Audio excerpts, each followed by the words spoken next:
জীবনে আগে নিজেকে প্রতিষ্ঠিত করো, নিজেকে আর্থিকভাবে স্বাবলম্বী করে তোলো, তারপর জীবনের লাইফ পার্টনারের দিকে ঝুঁকবে। আজকের দিনে বেশিরভাগ ছেলেরা নিজেদেরকে অর্থনৈতিকভাবে স্ট্রং না করেই তারা জীবনের লাইফ পার্টনার খোঁজাতে ব্যস্ত করে দেয় এবং নিজের ম্যাক্সিমাম সময়টাকে ওটাতে ইনপুট করে দেয়, যার কারণে তারা সফল হতে পারে না, যার কারণে তারা জীবনে যে স্বপ্নগুলোকে দেখেছিল সেই স্বপ্নগুলোকে আর অর্জন করতে পারে না।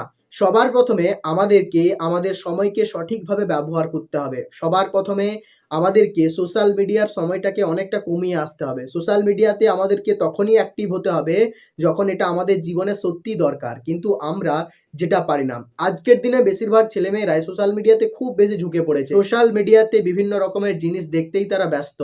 সবার প্রথমে আমি বলবো সোশ্যাল মিডিয়াকে সবসময় ভালো কাজে ব্যবহার করো। এটা কখনোই তোমার অ্যাডিকশনে পরিণত হবে না। সোশ্যাল মিডিয়াকে যখন ভালো কাজে ব্যবহার করতে আরম্ভ করবে, তখন তুমি অনেক ভালো, ভালো জিনিস শিখতে পারবে এবং নিজেকে আর ৫ টা সাধারণ মানুষের থেকে অনেকটা এগিয়ে রাখবে। কিন্তু আমরা যেটা করি না, আমরা সবসময় সোশ্যাল মিডিয়াকে খারাপ কাজে ব্যবহার করি, যার ফলে আমাদের জীবনটা আস্তে, আস্তে নিচের দিকে নেমে যাচ্ছে।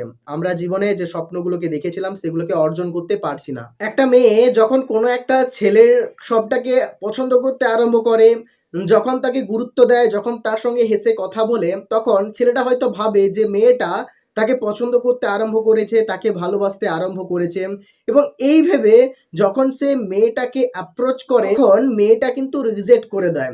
আসলে আমরা সহজে মেয়েদের মাইন্ডটাকে বুঝতে পারি না। তারা আসলে কি চায়, কি না চায় সেটা আমরা অনেক সময় বুঝতে পারি না। আর যার ফলে আমাদের এই মিসআন্ডারস্ট্যান্ডিং এর ফলে অনেক সম্পর্ক খারাপ হয়ে যায়। কিছু মেয়ে তোমার জীবনে আসে, তোমাকে সাহায্য করে, তোমার সাথে কথা বলে, তার মানেই এটা নয় যে সে তোমাকে ভালোবাসে।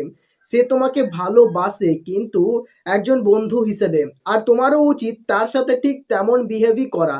যখন কেউ চাইছে না তোমার সাথে কোনো রিলেশনশিপ তৈরি করতে, তখন তার সাথে কেন তুমি জোরাজুরি করছো? কেন তুমি তাকে প্রেসার দিচ্ছ যে তোমার সাথে একটা সম্পর্ক তৈরি করতে?